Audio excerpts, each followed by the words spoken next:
Namaskar, myself, Dr. Kamla R. Nagar, Professor and Head, Department of Agatantra एवं व्यवहार Ayurveda, Faculty of Ayurvedic Science, Jyoti Vidyapeeth, Women's University, Jaipur. Today I am going to share my lecture for BAMS third year अगतंत्र. जैसा कि हम जानते हैं अगतंत्र Ayurvedic toxicology को कहते हैं। अगतंत्र में विभिन्न प्रकार के विष, उनके लक्षण, उनको पहचानना, उनके विषाक्रांत के लक्षण, विष की चिकित्सा, पोस्टमार्टम में कैसा अपीयरेंस मिलेगा, इस संदर्भ में वार्ता की जाती है। सुश्रुत संहिता में जो कल्प स्थान है वो पूर्णतः अगतंत्र काश में विस्तृत एवं व्यवहारिक रूप से वर्णन मिलता है। इसी प्रकार चरक चिकित्सा के 23वें अध्याय में अगतंत्र के बारे में सम्यक वैज्ञानिक जानकारी उपलब्ध होती है। इस कड़ी में हम आज बात करेंगे कुछ स्थावर वानस्पतिक विषयों की। इस संदर्भ में हम बात करेंगे गुंजा या रत्ती की विषाक्तता के बारे में। जैसा कि हम जानते हैं गुंजा या रत्ती प्राचीन काल में सुनारों के द्वारा तोलने के लिए काम में ली जाती थी, क्योंकि उस वक्त माप के लिए कोई बहुत ज्यादा साधन प्रचलन में नहीं थे। तो क्योंकि एक गुंजा या एक रत्ती का वजन 125 mg होता है, तो उस आधार पर रत्ती के आधार पर सोने को तोला जाता था। आयुर्वेद में जो गुंजा है ये बहुत ही उपयोगी औषध के तौर पे काम में लिया जाता है, लेकिन अगर इसकी मात्रा से अधिक सेवन कर लिया जाए तो यह विषाक्त प्रभाव परिलक्षित इसके द्वारा शरीर में होते हैं। तो जो गुंजा है इसका लैटिन नाम है Abrus precatorius, family is Euphorbiaceae, English name is Indian liquorice fruit. गुंजा को एब्रिन भी कहा जाता है। संस्कृत नाम में काकनंती, शिखंडी, हिंदी नाम रत्ती, दुदुची। जो आयुर्वेद में है इसका स्थावर वानस्पतिक विषयों में वर्णन किया जा रहा है और मॉडर्न में इरिटेबल या इरिटेंट वेजिटेबल पॉइजन। उसका जो स्वरूप होता है इसकी अनेक शाखा युक्त गुल्मवत लता होती है। पत्र इमली के जैसे समपक्षवत 2 से 3 इंच लंबे होते हैं। पत्रक संख्या में 20 से 40, 0.3 से 0.7 इंच लंबे चिकने होते हैं। पुष्प 1 से 3 इंच लंबी सघन मंजरियों में गुलाबी या नीले रंग के होते हैं। इसकी जो शिम्बी या जो कोड होती है वो 1 से 1.5 इंच लंबी, आधा इंच चौड़ी होती है, जिसमें 3 से 6 चमकीले रक्त वर्ण के कृष्ण नेत्रयुक्त, कभी कभी श्वेत वर्ण के मटर के सदृश बीज होते हैं। मूल और पत्र में मुलेठी के सदृश मिठास होती है, इसलिए इसे इंडियन लिकोराइस फ्रूट कहते हैं। शरद काल में पुष्प आते हैं और शीतकाल में इसके फल पकते हैं। तो यह जो गुंजा है या रत्ती है इसका स्वरूप का वर्णन किया गया है। इसका जो टॉक्सिक पार्ट होता है वो होते हैं इसके बीज या सीड्स। जो सीड्स का कलर होता है वो है red with black spot on one pole. Shape में ओवल होते हैं, साइज में छोटे होते हैं, अपीयरेंस में जैसे छोटे छोटे मटर हो। जो वजन होता है एक रत्ती का 125 mg होता है। गुंजा की जो सूची बनाई जाती है वो powder of gunja plus datura plus onion plus opium tested with spirit to make fine suchi like needle which used generally as a cattle poison। मूल रूप से कैटल पॉइजनिंग के तौर पर इसका प्रयोग प्राचीन काल में किया जाता था। जो एक्टिव प्रिंसिपल है सीड्स में वो है abrin. It is toxoalbumin and resemble to piperine venin in its action. Poisonous protein, fat splitting enzyme, abrasic acid, hemagglutinin और यूरिएट, ये इसके एक्टिव प्रिंसिपल हैं जो इसके बीजों में पाए जाते हैं। आयुर्वेदिक रस पंचक जो उसका वर्णित है वो इस प्रकार है। इसका रस तिक्त एवं कषाय, गुण लघु रूक्ष तीक्ष्ण, विपाक इसका कठिन है, वीर्य इसका उष्ण है। आयुर्वेद में गुंजा बीज के चूर्ण को खाने के बाद उष्ण वीर्य कटु विपाक तथा कटु रस के अधिक तिक्त रस के आधिक्य से पित्त की विकृति होती है, जिससे अन्न व स्रोत प्रभावित होता है, उसमें शोक उत्पन्न हो जाता है। मांस कर देने से तीक्ष्ण स्वभाव की वजह से रक्त और मांस की पुष्टि होती है गुंजा विष में। मॉडर्न के अनुसार it causes irritation and inflammation to mucous membrane of GIT after ingestion of crushed seeds. Irritation, inflammation, and necrosis of skin plus muscle will be produced after local injection.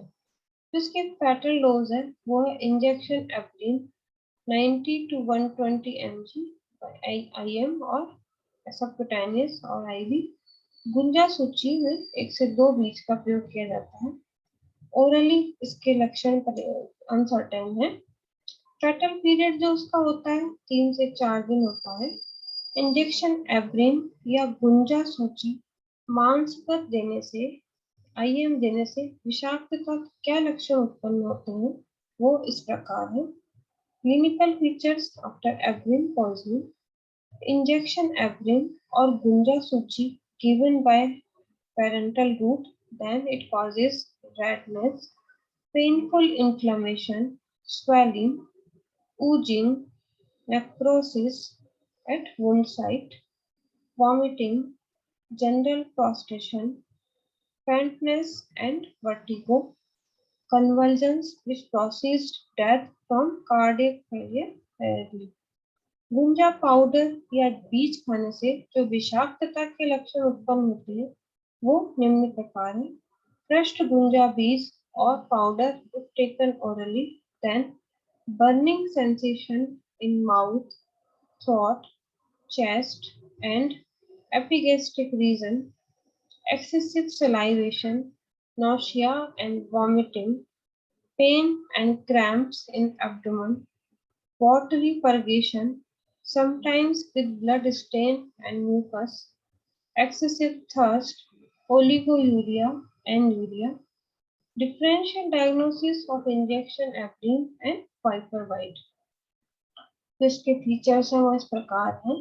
तो हिस्ट्री मिलती है patient में injection apron या गुंजा सूची की history मिलती है, जबकि स्नैक वाइपर स्नैक के वाइट में वाइपर वाइट होता है। फैंग मार्क्स या वाइट मार्क्स जो होते हैं एब्रीन में नहीं होते, लेकिन वाइपर वाइट में two fang mark is seen at the site of bite. Local haemorrhaging oozing abrin में माइल्ड होती है, वाइपर वाइट सीवियर होती है। ऊजिंग कोगुलेबल होती है, वाइपर वाइट में इनकोगुलेबल होती है। पीटी या पीटीटी एवरेज वाइपर वाइट में इंक्रीज हो जाती है। सिस्टेमिक ब्लीडिंग इसमें एब्रीन में नहीं होती है, लेकिन वाइपर वाइट में ऑफन बहुत ज्यादा हो सकती है।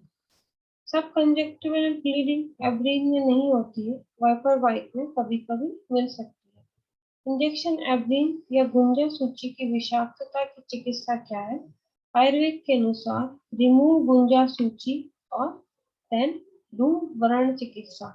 सुश्रुत के अनुसार गुंजा सूची को तुरंत निकालें और व्रण चिकित्सा का पालन करें।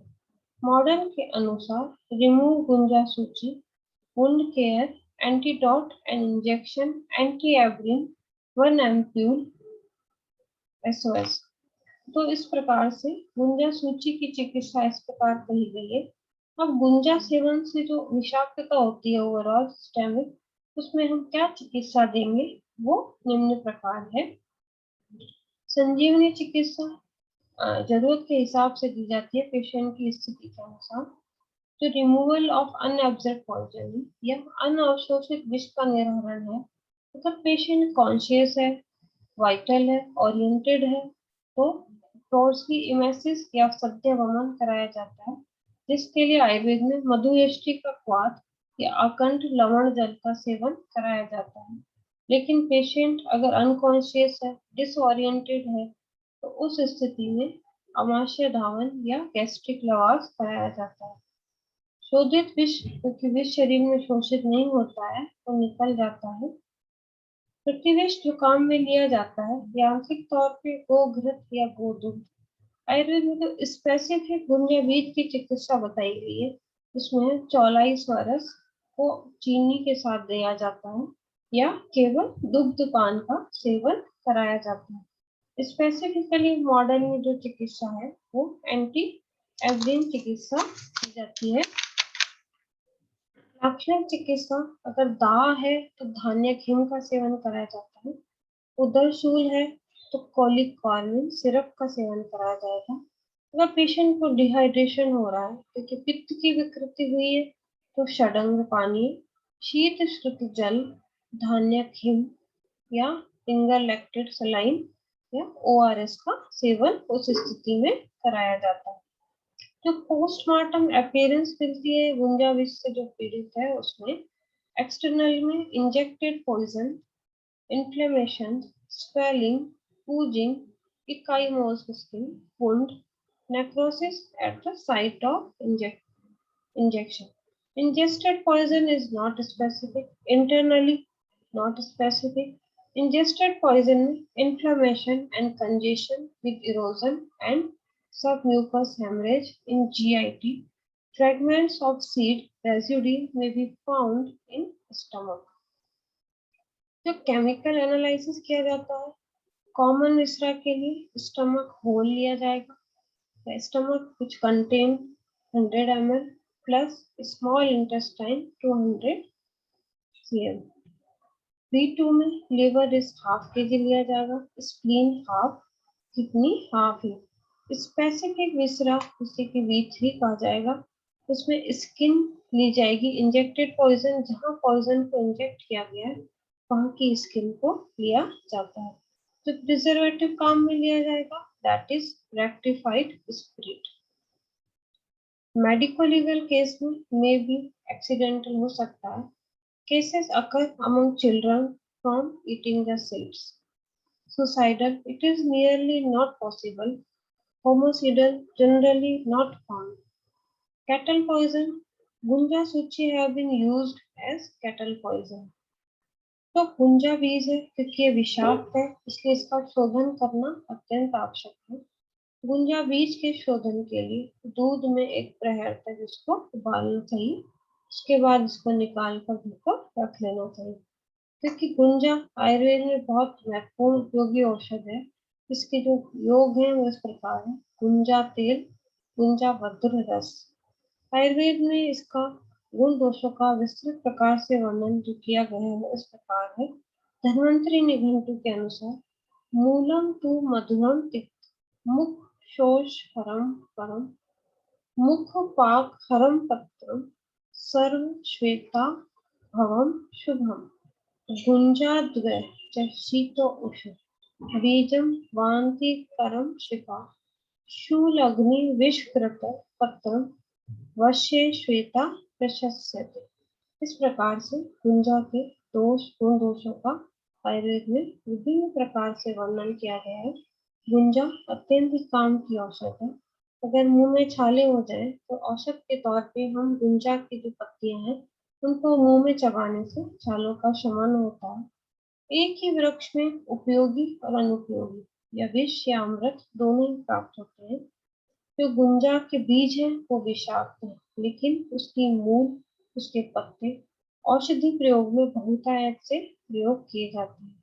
तो गुंजा की विषाक्तता एक्सीडेंटल बच्चों में हो सकती है लेकिन सुसाइडल के तौर पे आमतौर पे देखा गया है इसका प्रयोग नहीं किया जाता क्योंकि ये बहुत ही सक्सेसफुल पॉइजन नहीं है। सुसाइडल के लिए श्रेष्ठ पॉइजन नहीं है। इसके जो मिलते हैं हमें सामान्य लक्षण उसकी चिकित्सा का वर्णन हमने इसमें किया गया है। तो इस प्रकार गुंजा औषधीय प्रयोगों को समेटे हुए एक विष में बीज के विष में इसकी फल विष में इसकी गणना की गई है। तो इस प्रकार इस सेशन में हमने गुंजा के बारे में जानकारी प्राप्त की। आशा है आपको इसमें उपयोगी लगा होगा। अगले सेशन में हम अन्य प्रकार के स्थावर वानस्पतिक विषयों का वर्णन करेंगे। धन्यवाद।